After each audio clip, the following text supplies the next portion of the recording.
Start off the Yorkshire part of our gamers pigs here with a couple 109 liter barrows.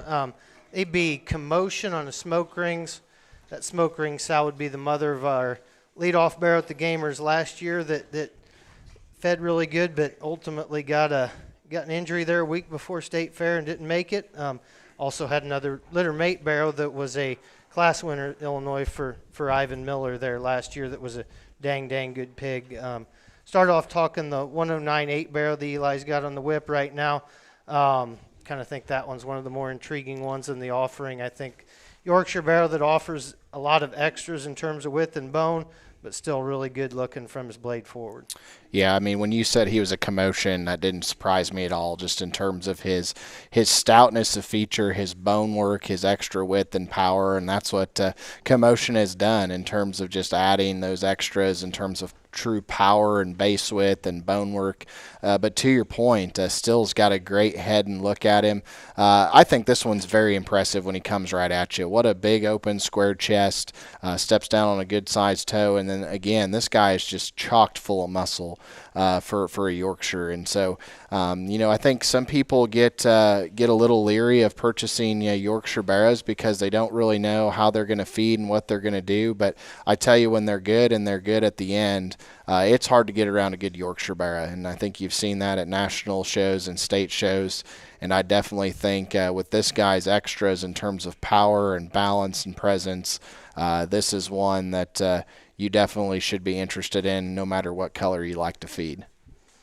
Yeah, absolutely. Like I said, this one, it's hard to make a Yorkshire barrow with that kind of chest and bone and still square in his hock and built pretty neat. So move on to the litter mate here, the 109-5. This is the one, like I'd mentioned earlier, that sow had a barrow that won his class last year at Illinois, shown by Ivan Miller.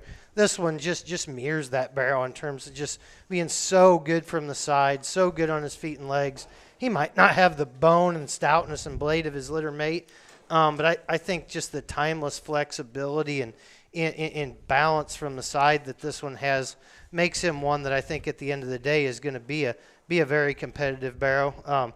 Is he the stoutest? Is he an EST pig? No, definitely not. But I think that one's flexibility, range of motion, and look make him the kind that are just kind of there at the end of the day and are the kind that feed and give you kind of a quality experience all year long.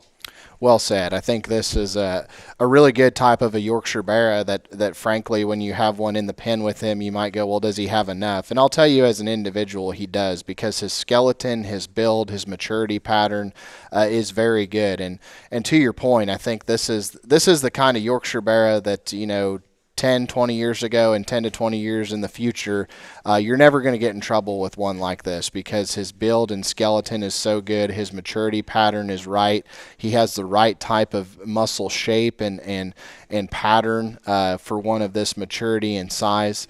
Again, if you're looking to just get a real problem-free, easy-feeding Yorkshire barrow, this is one that I definitely think fits that mold and still does offer some good looks and some balance and presence. And from the side, again, if you have one that looks like this and he comes at you in profiles, he's going to snag a pen pretty quick just because of how well balanced and proportioned he is. His skeleton's good, and again, just a really good type of a Yorkshire barrow that's not going to get you in any trouble.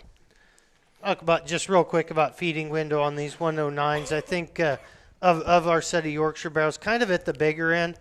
The whole Yorkshire set of barrows is born between January 10th and 12th.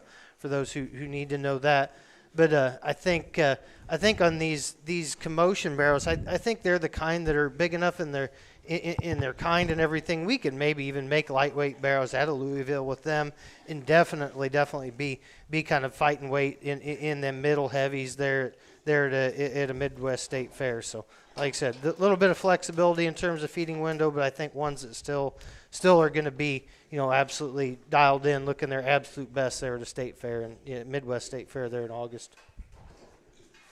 We got 109.5 and 109.8. Commotion smoke rings.